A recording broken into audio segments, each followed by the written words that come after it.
Welcome to Ring Talk, week 50, half century, with myself, Martin Theobald, and with Steve Goodwin, head of Goodwin Boxing. Good evening, afternoon, whenever you're watching it. Yeah, so there isn't too much progression from last week, is there, that we can go into with regards to some of your lads are stable. But there's one. I can announce a further addition to the Matchroom Copper Box show. Yes. We obviously got Wadi Camacho fighting Lawrence Okoli.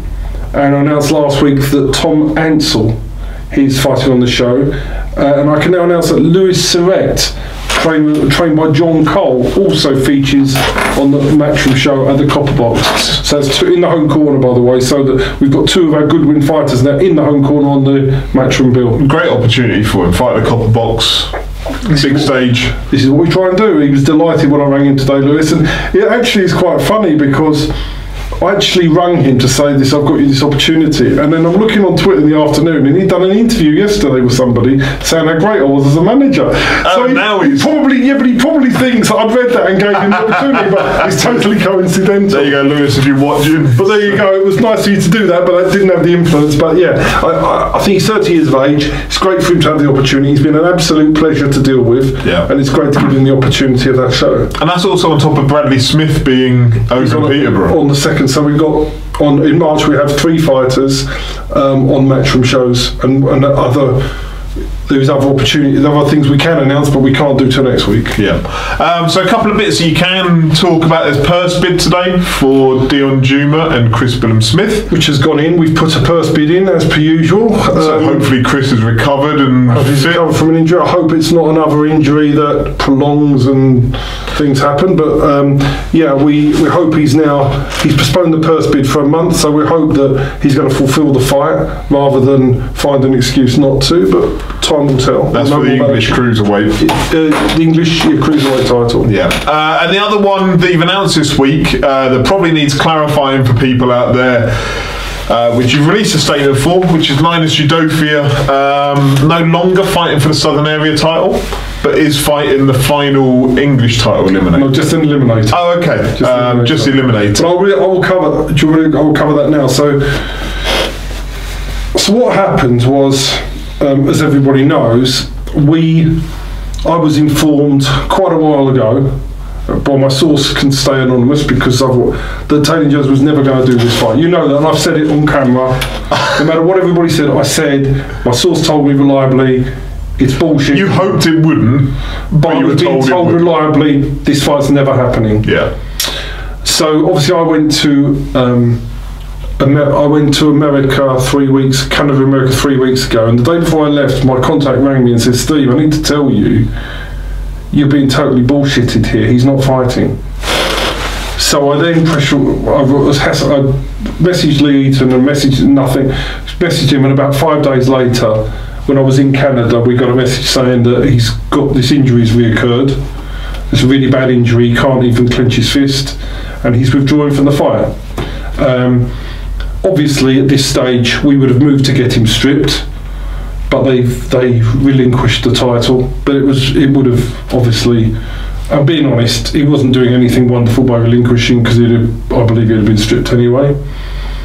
And we have to always accept when a fighter's that badly injured. Yeah. But if internet rumours are to be true this week, you see that he's signed up for another fight. Yeah. That's what it appears to be on the internet. Disappointing if so. Disappointing if so. I think we'll leave that there. So the silver lining for Linus is. Well, the silver lining was this. Well, it wasn't a silver lining because of this particular problem, and we did not believe he was going to fight. What normally happens with that, because Linus has been mandatory for that title for 6 months, right? So he's had 6 months of his career hanging on for Southern Area title. So what we would normally have expected to happen in that situation was that we would find an opponent that the area council would accept. Yeah. So we had done a deal with Darren Cardona, who had fought a very 50-50 fight with Deion Jumah that many thought he lost 6 rounds to 4, didn't he? 6-4, but some people thought he won. A lot of people thought he beat Deion Jumah in that night, but it was a close fight. The financials were agreed. So when we got the news on Deion Jones, we went to the Southern Area Council and said, look, Linus has really been put through the coals here. It is, in our opinion, whatever you want to look at, either unfortunate or unacceptable, however you want to call that. We've got another, he can still make this March the 2nd date. He sold tickets for the fight. He's been in camp now, fighting Deion Jones for 6 months, had to take 2 other fights to keep himself going. But it's okay, we've got a replacement in Darren Cardona, which we would... Whose last fight was for the same title. So he is of the quality that would normally be accepted. And unfortunately, while I was in Canada, we got an email back saying that's not been approved. They've now given Linus a mandatory, and basically it's going out of purse bids. So Linus would then fight Denzel Bentley, but the fight's got to go to purse bids.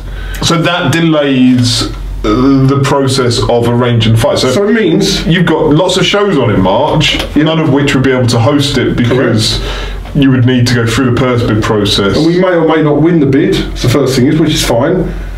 The second thing is, what happens if Bentley decides not to take that fight after purse bids? We could go a month or 2 months down the line. We could have another Deion Jones effect again, where with the fight. So, from Linus's point of view, there's potential again for another 3-month hold. Yeah. Which would make 9 months. Now, there was no offer to fight Bentley. Nobody's come to us and said, would Linus fight Bentley? Here's a financial offer. We haven't got financial terms for Bentley to fight on that date.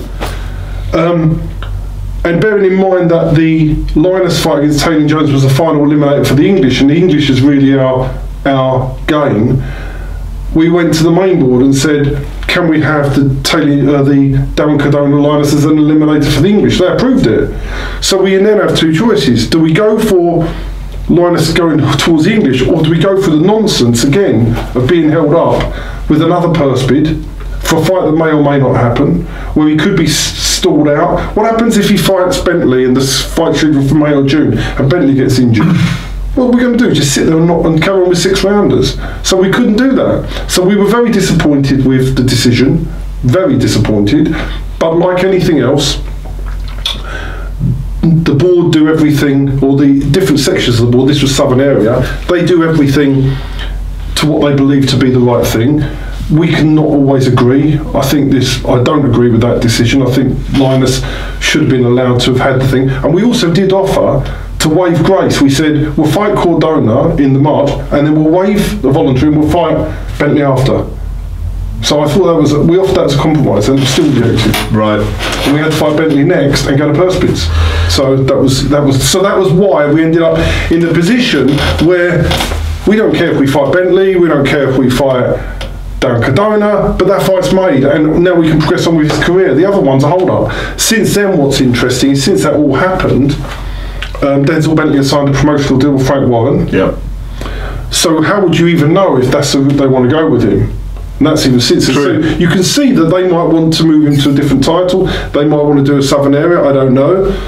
But the point is, I didn't see what Linus should have been able, because of how he'd been dealt with by the champion, have been able to have got on with the title. But they made that decision not to, so now he doesn't fight for it. So now the problem they've now got, if Bentley doesn't fight for it, what are they going to do now? Yeah. They've got a title doing nothing. A title doing nothing with no obvious candidate to fight for it. And Linus has had to move on because of that. So that's where we are. So Linus now has bypassed the Southern Area, and we've gone on to, we will fight Darren Cardona, and then we'll be looking then to make stretches towards the English title, and unfortunately the Southern Area now has to be bypassed, which is a real shame. The fight date for Linus had to be moved because Darren Cardona could not do anything other than the 16th. Which is fair enough. No problem. But we knew that going back. But now we've had, so Linus now is having to try and get his supporters to now come to the 16th rather than the 2nd. So the whole Deion Jones thing has caused a massive problem for Linus. He's missed his chance for the Southern Area. He's had to move his fight date. He's now having to prepare for a different opponent. You know, so he's now no longer fighting for the Southern Area because of that situation. Does it mentally affect someone like Linus? And I've had contact with him myself. I've sent him a few texts back and forth. How much does it wear him down, all this faffing about? Well, if I was Linus, it would wear me down. I mean, I'm seeing him on Friday. I've spoken to him quite a few times. But for Linus, I think it's a terrible situation to have been put in. He's trained and trained, and I don't feel he's had the rub of the green on any aspect of this at all. So if I was him, it would wear me down and I'd be gutted. Does it worry you as a manager, maybe it's more for his trainer, Terry Stewart, I don't know, that there could be mental fatigue by the time it actually gets to March 16th and he fights Darren Cardona, that actually he's not going to be 100% because he's been through 2 training camps without meaningful fights. All this faffing about, which I appreciate you take on the paperwork, he doesn't. But is there a risk or a worry that he could go in a little bit flat? I don't think so, because he didn't believe Taylor Jones was ever going to fight. No.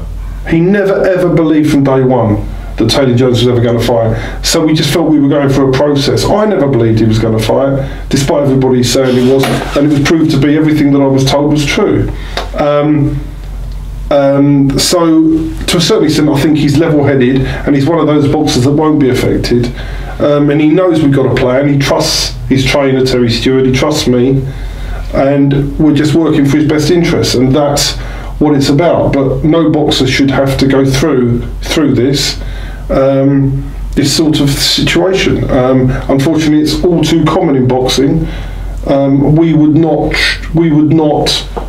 treat anybody. We would not treat anybody like this. As I said, we've had this before when we've had fighters pull out after purse bids have been won. We had it with Isaac Chamberlain when we won a purse bid for Wadi Camacho against Isaac Chamberlain for some area. That happened there. Not saying it's Isaac, but it's whoever was involved in that. The people that do this are affecting other boxers' careers and holding up their lives. You shouldn't do that. Yeah. You shouldn't do that. And again, I accept injuries happen. But as I said, what I've said before, we'll see if that happens to be true. Yeah. But yeah, I mean, on the other hand, if you're from Luton and you like your boxing, March 16th, it's massive. It's a great night now. Because you've got Kay Prosper now fighting for the English title against Sam O'Maison, and Linus Udofia fighting for an English eliminator. So for Luton, it's one of the biggest nights of the year. And if you knew that they were going to both fight at the same time, you'd have probably put this fight on more local to them. Yeah. But unfortunately, this has happened by accident, that this has happened, that they both fight. If they both win, then who knows, maybe they could have their next fights both together in Luton. I'm sure JP Smith of Boxing Luton will implode on March 16th. I mean, the way that we're going to do the weigh-ins for the both fights in Luton on the. We're going to find a public area, a public place, and we're going to do the weigh-ins in Luton so Luton can get involved. Excellent. So I think it's important that Luton as a town gets behind 2 boxers on this great night of boxing. So how can people see more information when that's released? If they follow the Goodwin Boxing Twitter, Facebook pages, it'll all be on there. Yeah. So we've had Kay and we've had Sam O'Maison in today, doing a bit of a head-to-head. Sam's a very cool character, doesn't give an awful lot away, I think it's fair to say. Kay's a little feistier when you put it together. But yeah, I think it's a great fight. Yeah. Yeah, and I mean, they're both, I know a lot of fighters do it, they're talking about getting into the ring and walking to the middle and then just having it there and then. I know Ryan Rhodes and Xavier Miller, their 2 trainers, probably aren't as keen on that happening, but that could explode. That fight could, be a great fight. Could go. I mean, March 16th is a great card with the 2 Luton fighters, the Joseph Sinclair Fight Cup final.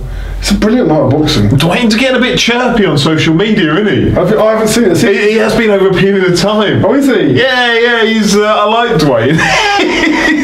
He amuses me. But Jordan's a much more quieter character. Yeah. Is he giving a lot of... I haven't seen Duane. He's not done it so much for the last couple of weeks I've seen. Maybe he has. But he was getting a little bit mouthy about it. I like that about him. But that's a great fight. Duane's untested for me. He's not shown what his potential is. I think Jordan has gone beyond his potential in the Buatsi fight.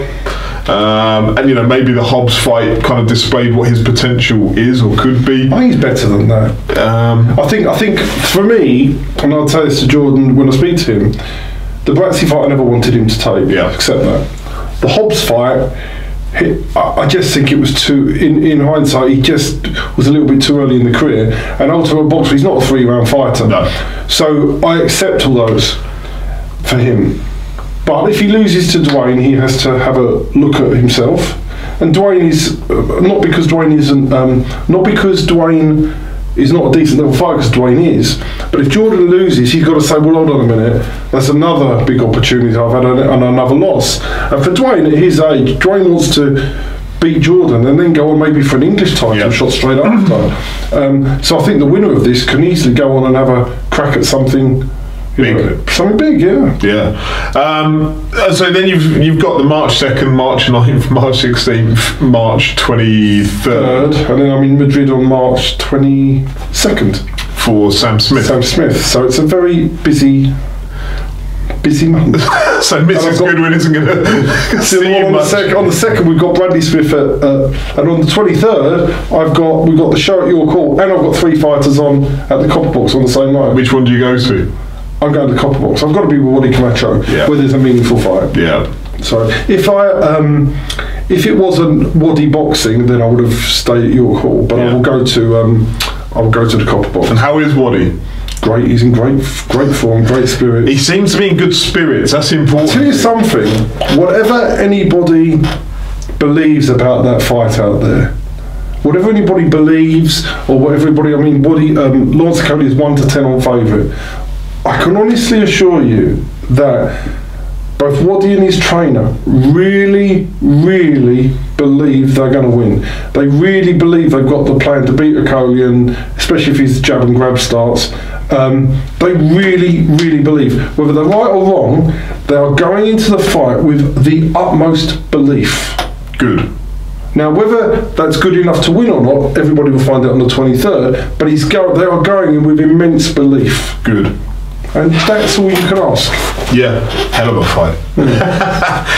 So yeah, it's a packed. So that means that Kev Campion and Josh and Olivia and everybody else behind the scenes. Alan will be very, very busy throughout the period of March. Oh my God, yeah, it's a busy month of the year. And then it does for everybody involved, and everybody involved, all the different promoters are busy. It's just a really, really busy time. It's where the whole thing starts to, the season is set. Yeah. And when you look at it, you've got a lot of title fights, a lot of important fights on. Don't also forget on the 16th you got Tunja Gunya, Justin Mensah's great fight on the undercard. So there's some brilliant fights, and it's a really exciting time for Goodwin fighters. And that's what we look for. And in April there's some more exciting news coming as well. Dave Birmingham, Liam Dillon. Great fight. Great fight. I think Sean Robinson, Joshua Ejakpovi is a brilliant fight. Yeah. That's on the same night, isn't it? And the Danny cousin, Daniel Mendes is a great fight. There's some really cracking fights, and this is what boxing off TV is about. Boxers striving to make the transition from the small hall scene to the bigger, to break out. Yeah. And there are some great names that people may not be familiar with that are ready to do that. Yeah, we've got a lot of fighters ready to go now, and not far off going. And the good news is, appreciate Matchroom giving our fighters opportunities on their undercards now. We're working more with them and other promoters as well. And I think we've got a good setup now, and we're managing our fighters well. And what's important is not just taking a fighter that's already there at top level. We are taking fighters from the base and building them towards TV. That's the difference. It's okay just keeping fighters on small shows, but to working a way forward to get them into the title contention and get them to become TV fighters. And Eddie Hearn had nice words about you the other week on his IFL. It was nice of him. Yeah. And also, your name, I don't know if you've seen it because you were there. I was sat home the other night and I rewatched Kovalev Alvarez. You got a mention in that as well, off Box Nation. Did we? Yeah. They were talking about, it was when the fighters were doing the ring walks and there wasn't any music accompanying it. I don't know if that was the same in the arena. No, there's music there. Okay, it didn't come through. Okay. And they were talking about how it wasn't a good thing, and like over here is far more glitz and glamour, which I think it was probably different for you being there as it looked on TV. But they were mentioning fights that Warren does at the Copper Box or Hearn at the O2, and I think it was maybe Steve Lillis, I'm not sure, said Steve Goodwin shows at your call have the screens up and look great. So yeah, you got to mention. Oh, that was nice. Cheers, Steve. Thanks. It might have been Steve, might not have been. Oh, thanks to anybody who mentioned. That's yeah, but yeah, you got to mention on Box Nation. I saw. That's great. Excellent. Right, so yeah, I think maybe next week we'll do a full preview of the March 3rd. March 2nd, I keep getting that wrong. March 2nd card. Yeah, that's a good idea. Rather than trying to run through a whole month's worth now, we'll tackle them at a time. Yeah, that's a great idea. Alright, so I think that's kind of it boxing wise, apart from Joshua Miller being announced today. Underwhelmed. I said to somebody today, it's a mismatch, and Miller's slow, ponderous, it'll be sold to the public, people will buy it, then they'll be disappointed. And I actually think if they don't do some, people are fed up with 60-40s, 50-50s, 75-25s, nobody's really interested. Just fucking fight. They're fed up with it. But the problem that you have with this is if you're not careful, Joshua's, and I believe it's happening, Joshua's popularity will start to wane and people will start to lose interest in him. And Tyson Fury beats Deontay Wilder. Tyson Fury will be miles ahead of Joshua in the stakes of the public. And this is what they're doing if they're not careful. I realise it's a bit of an echo chamber on Twitter, but whenever there was a Joshua announcement 12, 18 months ago, you'd look through the comments and it's 90% positive, 10% negative. That's reversed. Oh, is it? Not for, all you got to do is look through one of the Matchroom threads announcing the fight, and it's just the public opinion of it is so poor. But I think the whole PR war it's kind of backfired, hasn't it? Booking Wembley in advance, the Joshua poll where he asked, do you want Wilder or Fury or White? And Miller didn't even make it on. All these things, I think, play into the public consciousness. $50 million fight. Offer me 50, I'll do it. Yeah. I'm not going to do it because I don't want to fight in America. Then you go and fight in America. Yeah. All these things, I think, nag away at the consciousness of the paying public. And I was really surprised, if I'm perfectly honest, that it's on pay-per-view. I think to get back a bit of public goodwill, you could put that on standard Sky at 4 o'clock in the morning. And I realise there's purses to pay. I realise there's all this stuff, and people will pay it, I'm sure. But you would just think maybe to get back some of that public goodwill, you put it on standard Sky at 4 o'clock in the morning, rather than. It's about money, no? No, I get that. And it's about money, and it's about, and I've covered this before, whether people are going to pay. Yeah. And if people are going to pay, it's pay-per-view. Yeah. And if people get fed up with it and stop paying, then it's the same thing as politics. If you get fed up with the political establishments, the Conservative and Labour and Brexit, blah, blah, blah, blah, blah, blah, blah, go and vote for somebody else. Yeah. The only way to change it is to do something. If you feel that way inclined. Vote with your wallet. If you're still going to buy a pay-per-view or vote Labour or vote Conservative, you're voting for what you get. No problem moaning about it, just change your vote. That's the only thing you can do to change something, not talk about it. So if you're unhappy with Miller Joshua, don't buy the fight. Yeah, I'd agree. So yeah, touch on that, then we'll go on to the questions, which we've got quite a few interesting ones this week. Let's start with, where are we? UK Boxing 1 on Twitter. Thoughts on the Jake Paul defeat? Where can he go? Well, he lost to Craig Richards, didn't he? I watched. It reminds me of a sort of a Wadi Camacho scenario, really, in that something's going wrong. He was stopped, obviously, in the round. JJ McDonald, and then there he looked all sorts. So is he a big draw now for Matchroom? No. Has he lost? It's going to be very difficult for Matchroom to show a lot of interest in him. They've got a lot of light heavyweights ahead of him. It's a rebuilding program. Yeah. I can see him getting fed to somebody on the zone in America. Oh, 100%. He'll either be fed or it's a rebuild job. Yeah. Anthony Sims Jr. I can see that happening. Oh, but that's up to him if he wants to go down that road. So if you said what's next for him, he's no longer on the roster of being cared for. he's on the roster of having fights. He needs a phone call to Steve Goodwin, get himself back amongst it. He'll have a manager. I don't know who his manager is, so I'm sure his manager's... Yeah, sorry, don't ring Steve Goodwin. No, not under contract. No, we'll get in trouble. Shit, sorry. That's me saying it, not Steve.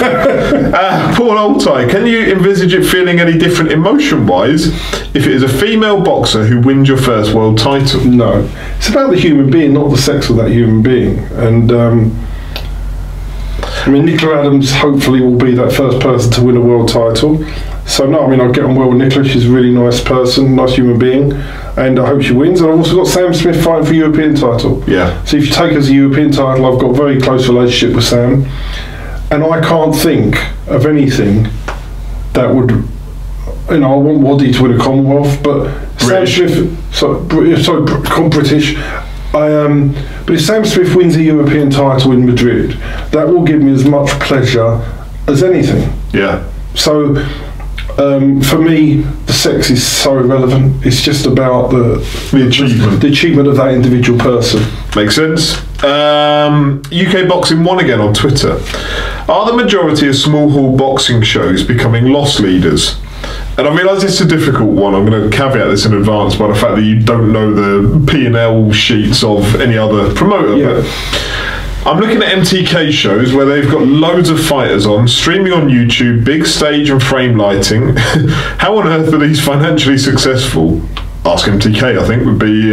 Also, the stage lighting is not that big. It's been quite beautiful. They've got the thing around the ring. Yeah. But, is it dangerous for the future of small hall? Right, okay, let's deal with this individually. Small hall boxing is hard to break even on. Yeah.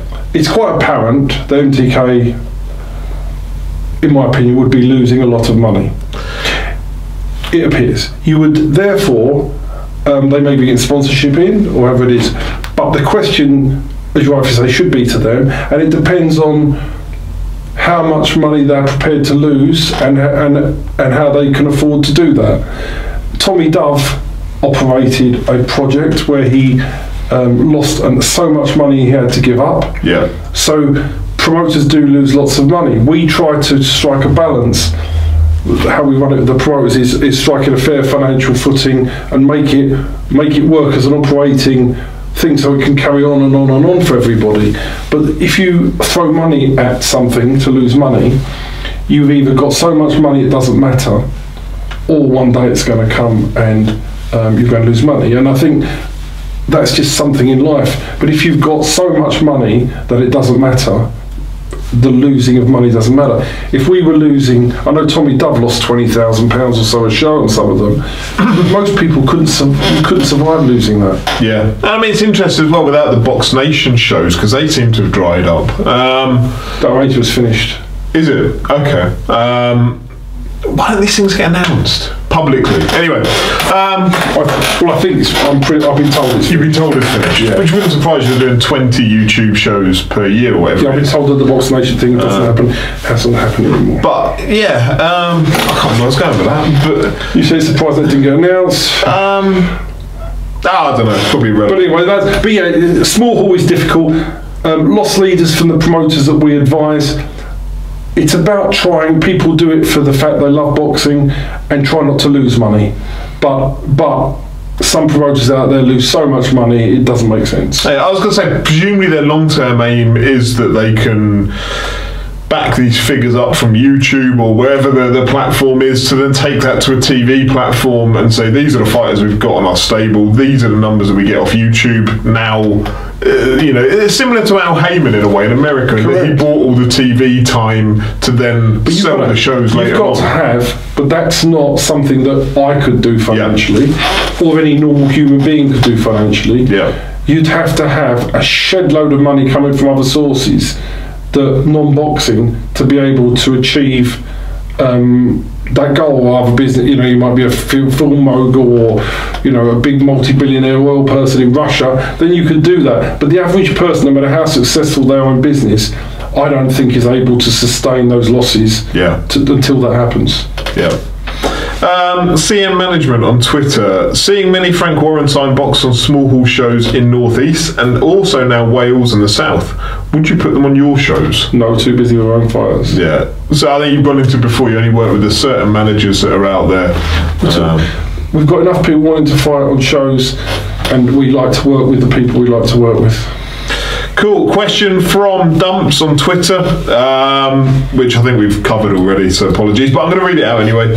You couldn't answer it last week. Have you got an answer this week? Any news on an opponent for Linus on the 2nd of March? There isn't one. Yeah. 16. Don't turn up on the... Well, do turn up on the 2nd. So it's still season fights. Yeah, question from Daniel Smith on Twitter. I love this question.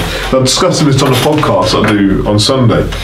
Martin, on your podcast, you mentioned the statement on CBD oil from UCAD that says you can use it, but if you test for anything positive, then it's on you.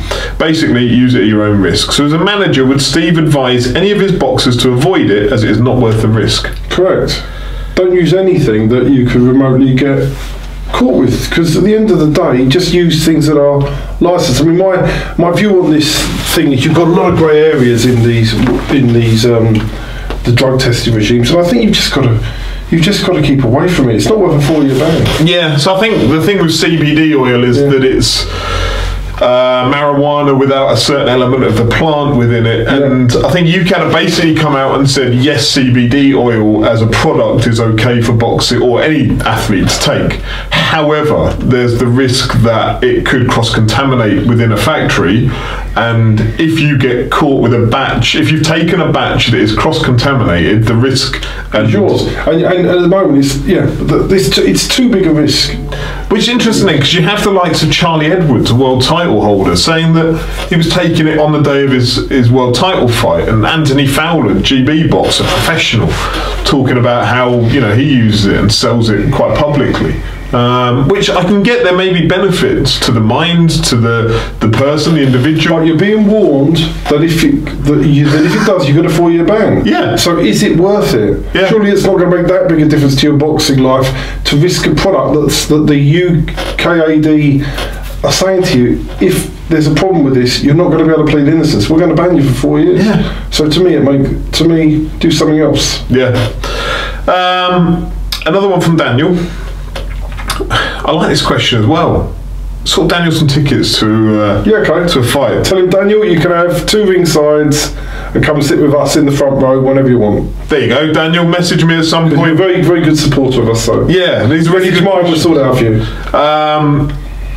Would Steve be open to having a couple of amateur bouts on his cards to grow the exposure of an amateur, especially if they haven't quite made the GB team? Instead of turning over too quickly, they would get to benefit from a few more fights and experience bigger stage. I'm going to add on to that with the aim of you potentially working with them when they turn professional. So here's the problem. What I would be open to is doing 2 shows. An amateur show and a break and then a professional show. Right. So I'll be happy to do something like that. But if on your show, you have to have a break in between. So if, for example, we start and we do some amateur fights, then have a break, it's going to stop professional fighters having space on a show to fight. And with the restrictions of times that the board now want on shows, and the fact your call now closes an hour earlier, you have a much lower period of time to get your fighters on. So if you did a couple of amateur fights, you'd probably cost 3 of your fighters a space on a show, and we are full. Is looking at it purely from a cynical business perspective, is it not cheaper to do amateurs because you're not paying for anyone? You just have 2 lads. But you still have to. But if they're taking up let's say, for example, you're running a show, and the cost of running a show, hypothetically, is £3,000 an hour. Yeah. To run everything. So if you put an amateur fight, you put 4 amateur fights on during that hour, you know that's cost £3,000 to do that. How are you getting it back? Could you oblige them to sell tickets? But then you're going down, putting amateur boxers on ticket deals. Yeah. Is there a rule against? I don't know. Is there? Probably is, because they're not supposed to be commercially. Yeah. It's not supposed to be a commercial thing. So I think there's a grey area there.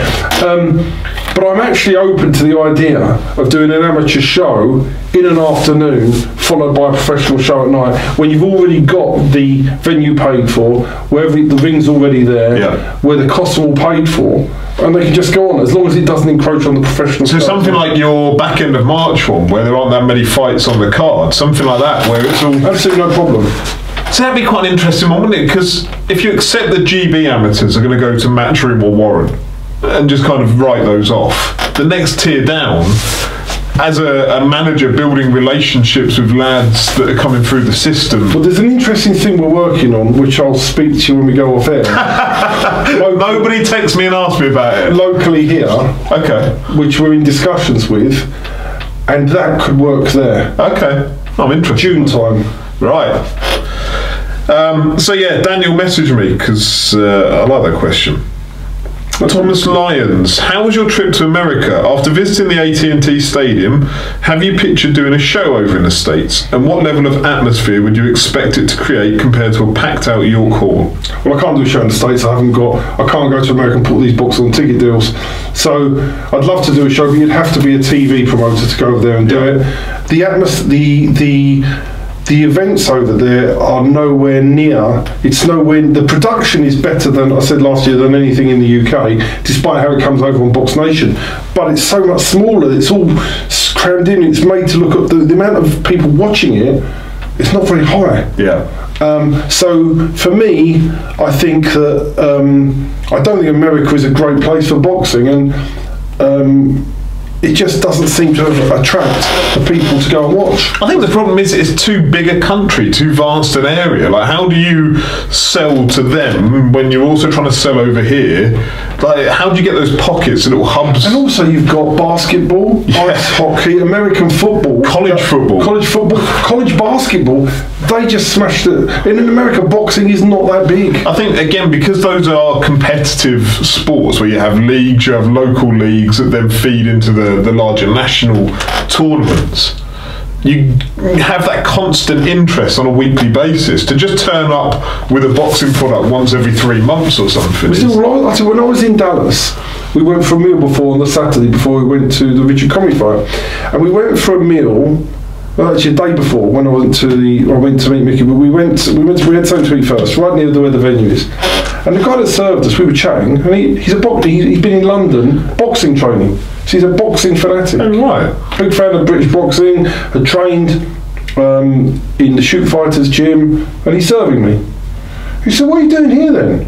I said, "I'm going to see the World Championship boxing tomorrow night." He said, "Where's that?" He didn't even know. So it hadn't penetrated. And he's working about 1.5 miles from the venue at Frisco, and he didn't know it was on. There we go, that's a no then, I think. Another one from Thomas. With boxing accelerating and public demand increasing, do you expect a lot more of your fighters to be considered contenders rather than prospects earlier than expected in their pro careers? No, because I don't want my fighters to be... My fighters are. We could take opportunities of pitching our fighters in too early, but I don't want to send my fighters into big fights until they're ready. So I don't believe, as a manager, that I should push my fighters into fights earlier than they should be, just because there's a demand. Because if I do it right, they're going to be more successful and have more longevity if I do it at the right pace. Which has always been the ethos. You haven't had to adapt that ethos to keep up with. Nothing changes. No. Some Asian boy on Twitter, I love that handle. Will you have any boxers in the upcoming London Ultimate Boxer tournament? Specifically, I see Brad Pauls posted about big fight news coming soon. I think Ultimate Boxer are announcing what they're up to next week, so we wouldn't disrespect any promoter, so we'll leave that to them. Alright. Lead Right on Twitter. Would be good to know where would Steve like to be in 3 years with his boxing? Have his own televised cards, running profitably, or managing a few world champions? Let's do that first and we'll come back to the second part. Both. I actually think... No, I don't want any world champions. Don't want to have any success. I think really I think it's fair to say that we promote with other promoters, but my skill set, as I keep trying to say, is my management skill set. That's where I can add the greatest value to the boxers. The promotion is run by all the various promoters we work with, so therefore on that basis, that's great, but I can add value as a manager. Yeah. So that's my thing. The second half of it I find more interesting. Yeah. What's keeping Steve involved in the challenging sport? It's not the money, is it? It's not the money. I think it's... I get times when I feel like you want to walk away from it because I've been shit on so many times or stabbed in the back. It was interesting, somebody who was in the office earlier who'd been shit on by somebody. We spoke about that today, didn't we? When you get shit on really bad, and it's not in your nature because you would never do these things to other people, I always used to take it to heart. Yeah. When somebody lies or they cheat or they deceive and they do bad things to you, because it's not in my ethos at home and it's not in my ethos in life and in my business as a financial advisor and in the way that I deal with friends, it's really hard to accept. So it used to have a massive deflationary effect on me and I used to want to walk away. Now I just think, fuck you, you're a scumbag, you don't matter to me, I'm a bitch, one day I'm going to get you back, I'll park it there and forget about you. And that is how I know, it doesn't bother me anymore. Do you rule out working with those people again, or in the right circumstances you might pick up the phone? Money talks? No, it depends on the whole. Don't work with them again unless there's an angle for me to do it. But I wouldn't treat them with this. If I had to do it, it would be I wouldn't treat them with the same cordiality that I would have done before they've done something bad. But sometimes it can be. I mean, I'll give you an example. A boxer treated me badly. And then I get a message this week asking about this box from some third party saying about this boxer, oh, can you help him out with the thing? So I was just, no, go away. So it depends. So on the whole, the answer to that is what keeps me involved is just the fact that when you're dealing with good people, you're trying your best to... The satisfaction you get out of helping somebody fulfill something in their life is wonderful, and you just have to accept that sometimes somebody's going to do something bad to you in the meantime, and just accept it doesn't matter. And I've made some very, very good friends through boxing, people who are fighters that I will be friends with forever, some managers that I will be friends with forever, and it's been a wonderful thing from that. And I just have to think that those relationships that have been built and people I can always get on with are worth all the scumbags that have done bad things to me. Yeah, that's good. I mean, I was messaging a friend of mine, Andrew Fairley, the other day, writer for Boxing News, and he just does fantastic stuff for fighters. Like, not for his benefit, no benefit at all. So he was getting Dave Birmingham onto BBC South. I saw that. To do an interview with him and talk to him. Andrew had organised a lot of that and done all of that work for him. Not for his own benefit, but just to benefit somebody else. Like stuff like that. And I mentioned for that as well because Andrew's doing a skydive with a number of boxers from around the Portsmouth way in. It's in aid of retirement support for boxers. So find Andrew Fairley on Twitter. He's doing it as a charity thing. Donate if you can. I've donated to him. Anyone out there that can, donate to him because it's a really great charity for boxers and giving them the support in retirement. Some need. But find Andrew Fairley on Twitter and have a look through his timeline. You'll be able to find the link to donate. Boxers go from people, boxers are as guilty of shitting on me as other people, so I've had to be shit on my boxers, but a lot of boxers when they retire go from somebody falsely telling them how wonderful they are and how they're all over them to get all this attention to being dropped. You're no use anymore, you're a piece of shit. The phone doesn't go. And that's wrong. That's wrong, especially those that have made so much money for certain people and have given their all to a sport. And to me, that's wrong. So I think that's a really good thing because I think it's mentally hard for them to cope with, a lot of them. Yeah. I keep in contact with so many of my boxers that retired. Yeah. So many. Yeah, but find Andrew because I haven't given it the full details or the full He's one of boxing's really good men. Oh, he's a brilliant person. Yeah. He's been organised. I think Glad might be doing the skydive. Oh, really? As long as he's doing it after he fights. I think he is. I know he's trying to sign up a load of fighters from down that way. Okay. John McIntyre may be doing it as well. Question from Sean Earls. What's happening with Matt Chander? Matt Chander, this is different. You didn't know. You don't really know the story of Matt Chander, do you? So, well, I knew some of it. But so what happened was, now I want to say Matt's trained by Steve Kipps. I'm really good friends with Steve. He's a good man. I look after Lee and Dillon, who also is Steve Gibbs. So Matt came to the end of his 3-year career, the 3-year term with me, and he decided that, I mean, nobody could say he wasn't given a good job. He fought for the Commonwealth title, got really well paid, so he had a brilliant time. But somebody else promised them, promised him more, promised him the world. And what then happened, so that was fine, there was no fallout. I was, to a certain extent, was I disappointed. I didn't feel he shit on me, by the way, because at the end of a 3-year contract, if somebody chooses to pipe off, there is no problem with that. It's when you try and break that it can be offensive to a manager. Yeah, so at the end of 3 years, whilst you may be disappointed that they don't decide to go with you, and nearly everybody does stay, as you know, Matt decided that, so that was fine.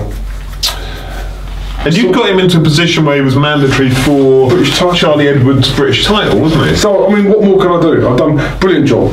But, unfortunately, the money glows. And so what then happened? A problem developed with Matt. Yeah. And when the problem developed, and it was just a problem on the medical side, all of a sudden, that promise died. Oh. So Matt then came up to see me in the office with Steve and just said, we never signed anything with anybody else. It was good. Would you try and help us? So I said to Matt, yeah, of course, no problem. So we would have been happy then to have taken him on. As it happens, the issues that were brought up were such that it was best advice for him not to continue his career. Okay.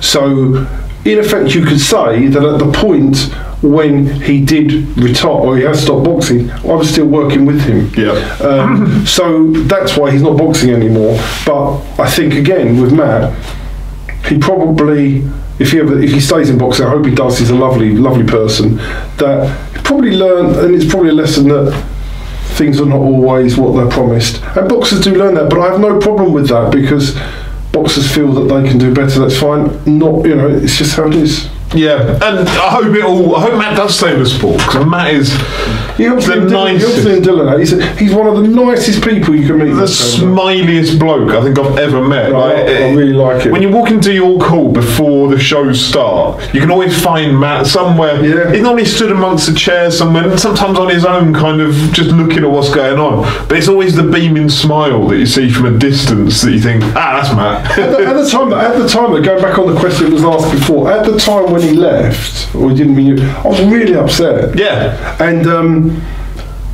really upset, but not necessarily, I was just gutted. And he did it, and that would be one of the times when I was thinking, why am I doing this job? When I don't feel like that about it now. I've been able to overcome that, but he didn't shit on me. He just made a decision, and but I was upset with him. I thought, oh God, if I can't keep Matt Chander, who am I ever going to keep? But I think that's like a relationship breakup, isn't it? You've invested your emotions into your emotions into getting him as far as you can, with the hope that the next 3-year contract will follow on. And then for him to walk away from that, I can understand, not that you'd feel like he's, didn't do anything wrong. Yeah, but why you'd be disappointed and upset by it is... Yeah, but nowadays, those sorts of things don't upset me anymore. Yeah. That's the thing I've overcome. And you're not upset with Matt? Absolutely not, no. Yestins on Twitter, if Nicola Adams wins a world title, what's the next path? She just basically Nicola will want to unify the world title. She doesn't want to stay around in boxing for 5 more years or anything like that. She basically wants to unify the world titles and then quit. She's got enough money and enough commercial activity outside boxing not to have to keep going on and on and on and on and on. So she would like to win, unify, and then retire. So Olympic gold medals. Unified world champion, retire. That's a life. LPC123 on Twitter. A question for tomorrow's Ring Talk. If Brad Pauls gets his wish of fighting in his hometown, will this be done under a Goodwin boxing promotion? And if it was, would Steve consider allowing more of his fighters a chance to fight on the same show? Correct. Yeah, we'd work with Brad on it. I have a certain financial model now that works with fighters in their hometown to make sure they're financially rewarded. Okay. So Brad will, he will earn well. Without going into the details, does that work in the same way as like a Matchroom pay-per-view, where you give control of the profit and loss to the fighter? Right. Yeah, and So therefore, yes, we have other fighters. I mean, Darren Townley, for example. We're signing, at the moment, we're looking to sign 2 or 3 fighters from that area as well. So yeah, it's something we will look at doing. We're going to be looking at doing in the summer this year. Good. Fancy a trip to Newquay. Good night, apparently. It's brilliant. I went there when I was about, I don't know, maybe 20, something like that. Just some pirate something or other. Brad, if you're watching, tell me what it's called. Pirate something or other campsite. It's a fucking wreck of a place where you pitch up and then go out on the piss for the entire weekend and then drive 6 hours back to Milton Keynes when you're finished. And then try and recover during the week. In my younger days when I could do it. Final question, Tony Chambers on Twitter. I like this one as well. Can Steve explain what happens when a fight goes to purse bids but no bids are received? Yeah, so if a fight, it's very important that if you get a fighter in a position for purse bids and the board do not get a bid, 2 things happen. Can we give the example quickly as well with this? Because Ricky Summers, Andre Sterling went, didn't it? But no bids were received. So that's a working example. But then they've made the fight. But they've made the fight for the Eubank De Gale undercut. Yeah. So what then happens is if there is no bid received, the board will take a view. They either send it back out to purse bids. Yeah.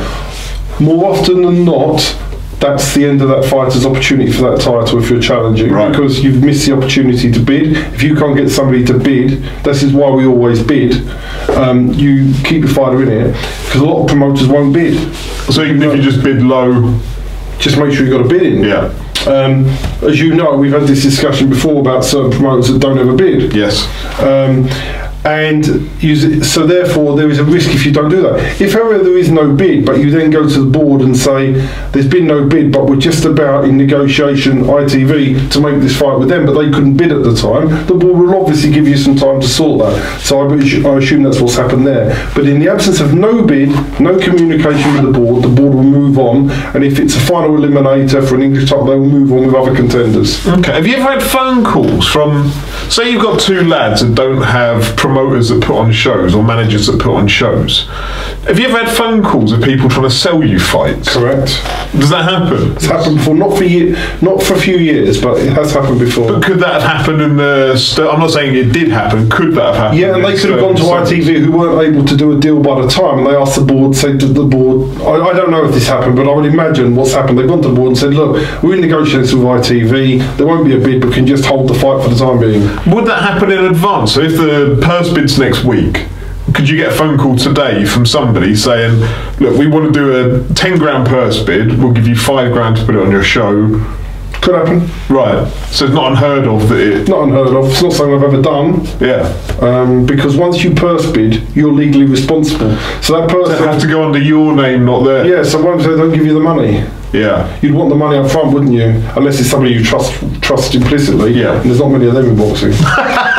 So something like a Mickey and Moo you might do it for. No problem. But yeah, certain other names that not be mentioned you wouldn't do it for. Right. Alright. Well, that's it. That's the end of episode 50. Next week we're going to start previewing March and getting into the detail of the card for March the 2nd, not the 3rd, I keep saying. But yeah, there'll be further videos out with K Prosper, with Sam Amazon, with Ryan Rhodes, and with Xavier Miller coming up on the Goodwin Boxing YouTube channel. So make sure you're subscribed, make sure you're getting notifications when they come out, because there's some quite interesting chats with them. Brilliant. Which you haven't seen yet, have you? No, I've seen them yet. No. All right, excellent. So we'll see you next week, and take care.